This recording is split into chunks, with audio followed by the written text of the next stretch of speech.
কোরআনের হক কথা বলতে গিয়ে যদি জীবন দিতে হয়, আমার ছেলে মেয়েকে যদি এতিম করতে হয়, স্ত্রীকে যদি বিধবা করতে হয়, কোরআনের কথা বলতে গিয়ে আমাকে যদি শাহাদাতের নজরানা পেশ করতে হয়, তবু আমরা কোরআনের হক কথা বলতে চাই। বুঝে থাকলে হাত তুলে বলুন ঠিক আছে কিনা। আগামী দিন কোরআনের দিন, কথা ঠিক আছে কিনা। সম্মানিত ভাইরা, আল্লাহ রাব্বুল আলামিন বলছেন, নবী ওই সমস্ত ব্যক্তিরা কদ জাআকুম মিনাল্লাহি নূর, আমি আপনাকে পৃথিবীতে নূর দিয়ে, অর্থাৎ আমি আপনাকে ইমানদারের মডেল করে নূর দিয়ে, নুরানি রাস্তা দিয়ে, কোরআনের সঠিক রাস্তা দিয়ে পৃথিবীতে আপনাকে প্রেরণ করেছি। হুয়াল্লাযী আরসালা রাসূলাহু বিল হুদা ওয়া দীনিল হক লিইয়ুযহিরাহু আলা দ্বীনি কুল্লিহি ওয়ালাউ কারিহাল কাফিরুন ওয়ালাউ কারিহাল মুশরিকুন ওয়ালাউ কারিহাল ফাসিকুন। জোরে বলুন আল্লাহু আকবার। আল্লাহ বলছেন, সত্য বিধান দিয়ে, সত্য কোরআন দিয়ে আমি আপনাকে জমিনে প্রেরণ করেছি। যতই কাফেরদের খারাপ লাগুক, অপছন্দ হোক, মুশরিকের খারাপ লাগুক, জালেমের উত্তরসূরি যারা আছে, যাদেরকে খারাপ লাগুক না কেন, ইয়া রাসূলুল্লাহ আপনাকে আমাকে কোনো কিছুই করার নাই। চিৎকার মেরে একবার বলুন আল্লাহু আকবার। আর একটু জোরে বলুন আল্লাহু আকবার। সম্মানিত ভাইরা, তাহলে এই পৃথিবীতে আমরা আল্লাহর আইন ও কানুন মানার জন্য রাজি আছি? কারা কারা আছেন দুহাত তুলুন। আলহামদুলিল্লাহ, আল্লাহ কবুল করুন, জোরে বলেন আমিন। সম্মানিত ভাইরা, আল্লাহ রাব্বুল আলামিন আল্লাহর নবীকে ডাক দিয়ে বলেন, নবী গো,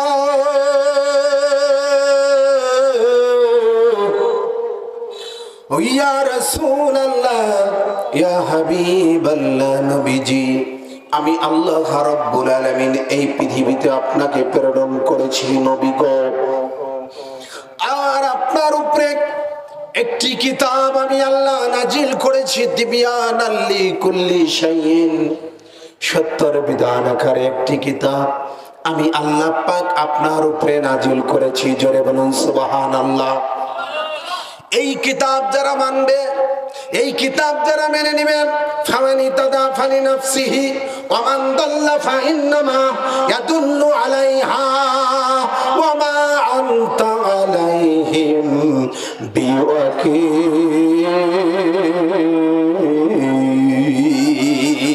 আরেকটু জোরে বলুন আল্লাহু আকবার।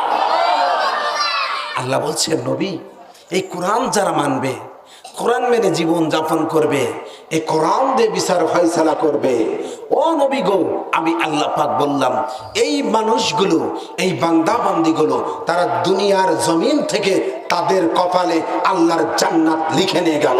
চিৎকার মেরে বলুন আল্লাহু আকবার। কি করলে?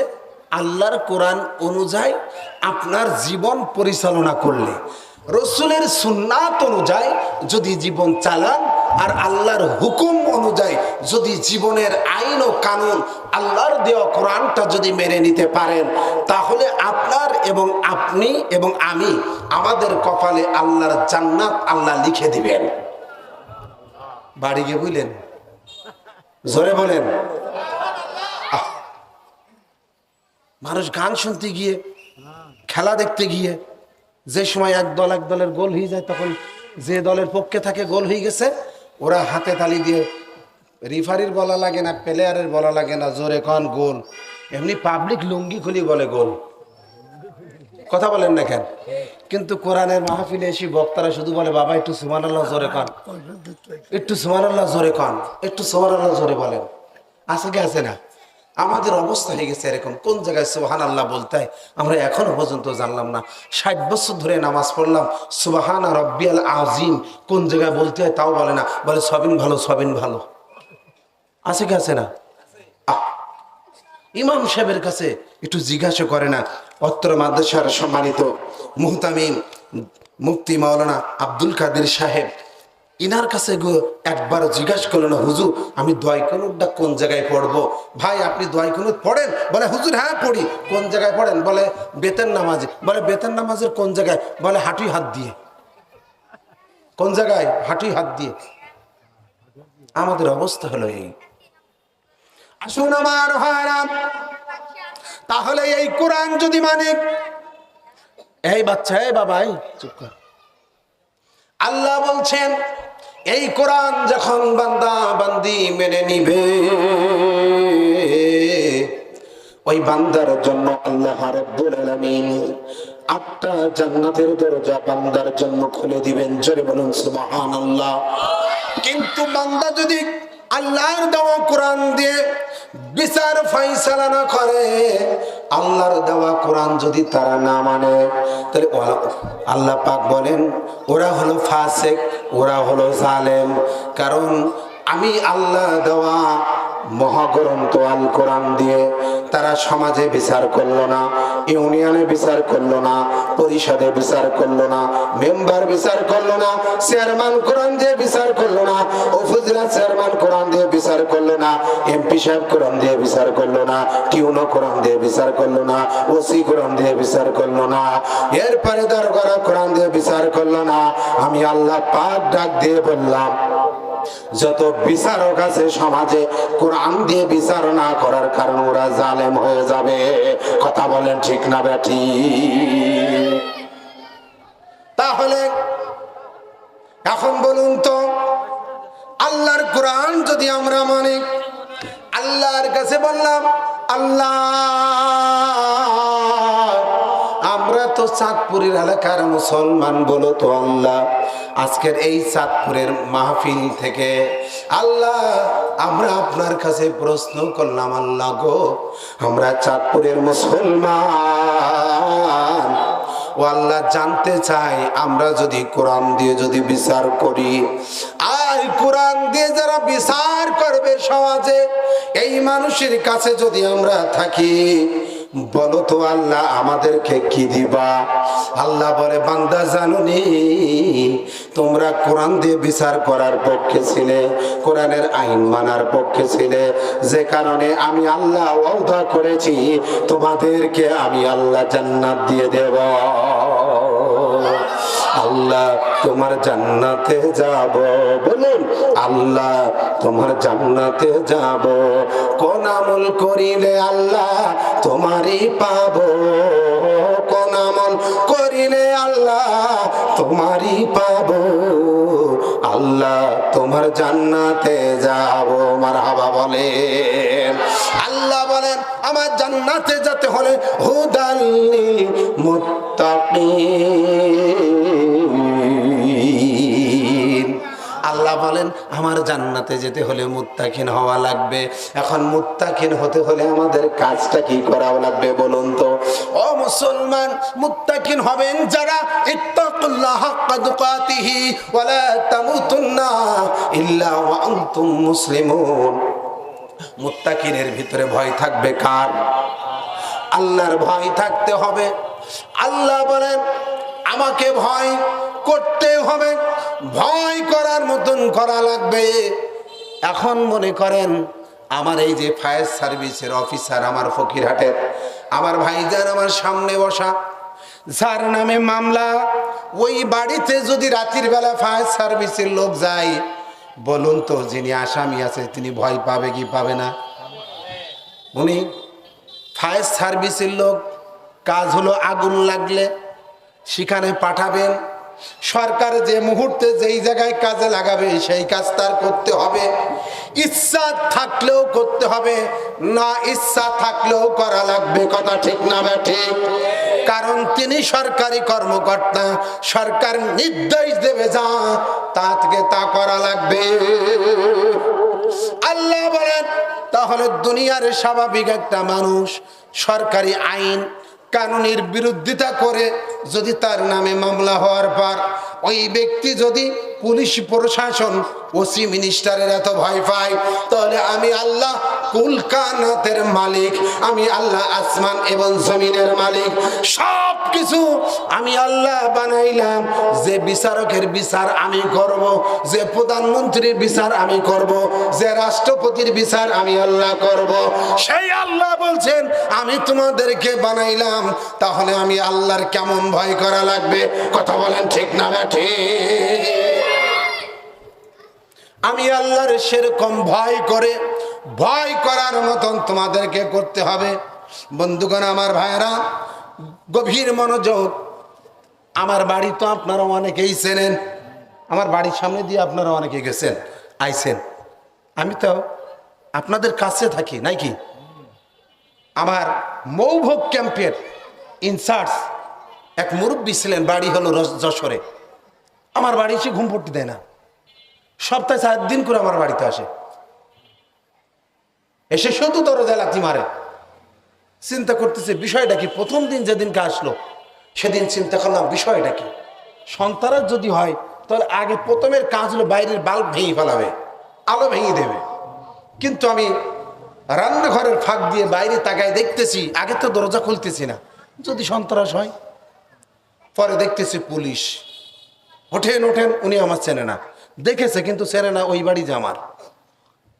আমি আসলাম খালি গায়ে, লুঙ্গিটা পরতে পরতে এসে আমি বলতেছি, ভাই এত রাত্রি এসে ডিস্টার্ব দিতেছেন গমের ভিতরে, কারণটা কি? বলে রাস্তার থেকে সন্ত্রাস, চোর ডাবলা নিয়ে আইসে আপনার বাড়িতে আইসে। আমি বলে রাস্তার চোর এত রাত্রে আমার বাড়ি আসবে কেন? বলে হ্যাঁ আইসে, আপনি দরজা খোলেন। আমি দরজা খুলিয়ে দিলাম, কিন্তু বলেছি ভাই দরজা খুলবো ঠিক, কিন্তু আপনার 2 হাত আগে আমাকে দেখাতে হবে। অনেক সময় গাঁজা ওই হাতের ভিতরে রেখে, ইয়াবা রেখে আমাদেরকে দোষারোপ করেছে। এরকম প্রমাণ বহুত আছে কি আছে না? আমাদের হুজুরদের ভিতরেও ইয়াবা ঢুকাই দিয়ে জিএমবি বানাই দিয়েছে। এই সময় আমরা পার করেছি। সেই পুলিশ দরজা খুলে ঘরে উঠে বলতেছে, ভাই এটাই আপনার বাড়ি? আমি বলো হ্যাঁ। তাহলে আমি আপনার বাড়িতে আসলাম। বলে হ্যাঁ আপনি আইসেন, খোঁজেন। বলে সমস্ত ঘরের দরজা খুলে দেন। আমি পুলিশের সাথে সাথে দারোগার সাথে সাথে একজনকে ঘরে ঢুকাইছি, দারোগা আর একজন সিপাহি, 2 জন ঢুকেছে। আর বাকি কনস্টেবলকে বলেছি আপনারা বাইরে দাঁড়ান। আমি যদি দোষী হই আমি তো দৌড়ে যাচ্ছি না, আমার তো একটাই দরজা। এভাবে আমাদেরকে অত্যাচার করা হয়েছে। এই যে আপনাদের পাশে, আপনারা চিনবেন, ঘাটবগের এক মাতব্বার আছে, বাঁকা মোল্লা, চেনেন না? বাঁকা মোল্লার আমি এই 5 তারিখের আগে হুগলার পার্টি নিয়ে কবরস্থানে শোয়া। আমার বাড়ি কোথায়, আমি পলাই কোন জায়গায়, আপনারা হিসাব করেছেন? এই জুলুম অত্যাচার আমাদের কাছ থেকে গেছে। আমাদেরকে বিভিন্ন জায়গায় ডেকেছে, গিয়েছি, না গেলেও বিপদ, গেলেও বিপদ। গেলি বিপদ কি? এখন আমলিকির সাথে গেছি, দোয়া করেছি, কবরস্থান অমুক জায়গা অমুক নেতার জন্য দোয়া করো, হিলাল সাহেব অসুস্থ দোয়া করো, স্বপন দাস মরে যাচ্ছে দোয়া করো। এই দোয়া করতে করতে এখন বলে হুজুর তো আমলিকির লোক। এই যে হুজুরের নেতার সাথে ছবি, অবস্থা হলো এই। কথা বলেন ঠিক না ঠিক? আমার ভাইরা, আল্লাহ রাব্বুল আলামিন ঠিক এই কথাগুলো আল্লাহ বলছেন, ইয়া আইয়ুহাল্লাযিনা আমানু, হে ঈমানদাররা, তোমরা আমি আল্লাহর ভয় করো, হাক্কা তুকাতিহি, ভয় করার মতো করো, ওয়ালা তামুতুন্না ইল্লা ওয়া আনতুম মুসলিমুন।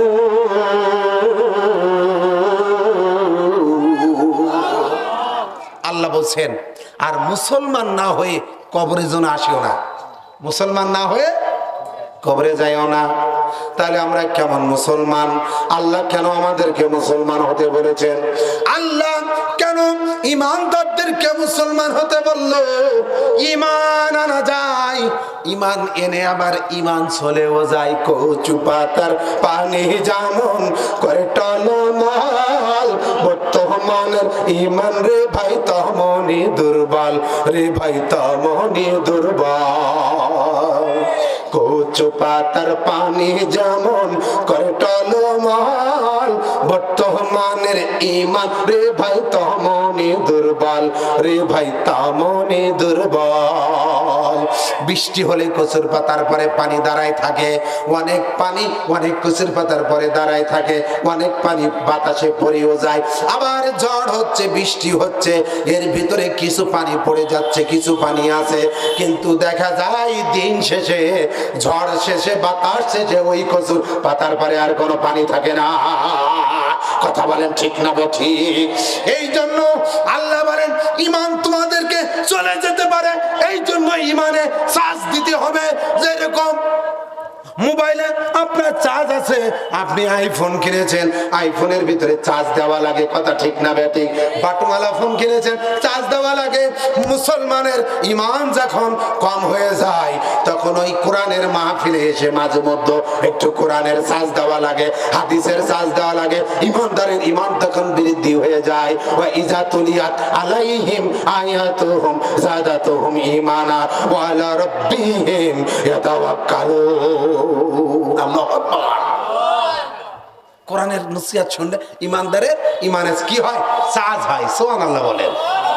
তা নারী হোক আর পুরুষ হোক না কেন, যে হোক না কেন, ইমানদারের ইমানে চার্জ উঠে যায়। কিন্তু এখন মুসলমান নাই খাঁটি, ইমানে লেগেছে ভাটি, সামনে এগেছি যত, তো পিছিয়ে পড়েছি তত। বিবি তালাকের ফদিয়া খুঁজে আর কোরআন হাদিস সে কথা বলেন ঠিক না বেঠিক? মুসলিম মরা ঘুমিয়ে পড়েছি, বিবি কি ঝলছে তালা, রক্ত মদের শিথিল হয়েছে, পাপে অন্তর কালা। কথা বলেন ঠিক না বেঠিক? এখন মুসলমান আরাম করে ঘুমিয়ে যাচ্ছে, মনে হচ্ছে আমাদের বিজয় এসে গেছে, আমাদের বিজয় এসে গেছে। না না না, আপনি ভুলে যাবেন না খরগোশ আর কচ্ছপ আর খরগোশের ওই ঘটনাটা ভুলে যাবেন না। আসুন আপনাদেরকে বলে, মুসলমান আপনি বসে থাকবেন না, কোরআনের পক্ষে, ইসলামের পক্ষে আপনাকে কথা বলতে হবে। আপনি মনে করতেছেন বিজয় মনে হয় আমাদের, কিন্তু বিজয় অবশ্যই আল্লাহ দিবেন, কিন্তু চেষ্টা আপনাকে করা লাগবে। কথা বলেন ঠিক আছে কিনা? বসে থাকার সময় নাই। এখন বসে যদি আপনি থাকেন, বিজয় মনে আসলো, বিজয় মনে আসলো, আফসোস করে পরে আফসোস করে কোনো লাভ হবে না। বিজয় আসবে, কিন্তু আপনার চেষ্টা করা লাগবে। চেষ্টা যদি আপনি না করেন, আল্লাহর পক্ষ থেকে বিজয় আসবে না। কথা বলেন ঠিক না বেঠিক? এই কথা শোনার পরে আপনি আমার ভালো নাও বাঁচতে পারেন, বাঁচতেও পারেন, আই ডোন্ট কেয়ার, আমি ওটা কিছু মনে করবো না। কিন্তু কোরআনের হক কথা আমি বলবো। I do not carry doubt Allah partial, I do not tell a lie. আপনি কি মনে করলেন কি মনে করলেন না, ওটা আমার বিষয় না। কিন্তু আল্লাহর ভয় করে আমি আল্লাহর কথা জমিনে বলতে চাই। কথা বলেন ঠিক আছে কিনা? সম্মানিত ভাইরা, আল্লাহ বলেন বান্দা মুসিবতে পড়বে যখন, রোগে পড়বে তখন, শোকে পড়বে যখন, তুমি বিপদে চলে আছো, বিপদের সম্মুখীন হয়ে গেছো, এখন তোমার কাজ উদুনি আস্তাজিব লাকুম,